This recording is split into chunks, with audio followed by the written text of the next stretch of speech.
Melewati jalan yang setapak, serta jembatan dan parit tebing di tepi sungai, ditemani dengan hamparan hutan yang akan menghiasi perjalanan.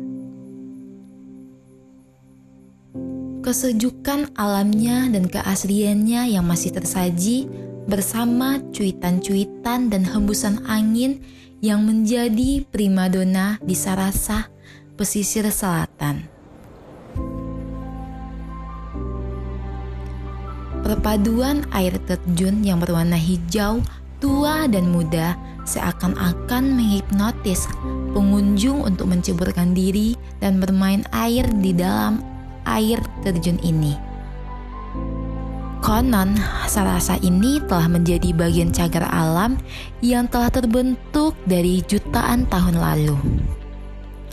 Dengan sambutan masyarakat yang sangat hangat, seakan-akan membuat kita tidak mau pulang. Deburan air yang terdengar dalam kesunyian alam. Sarasah si Guntur dengan keindahannya yang bisa memukau siapa saja yang datang ke kawasan ini.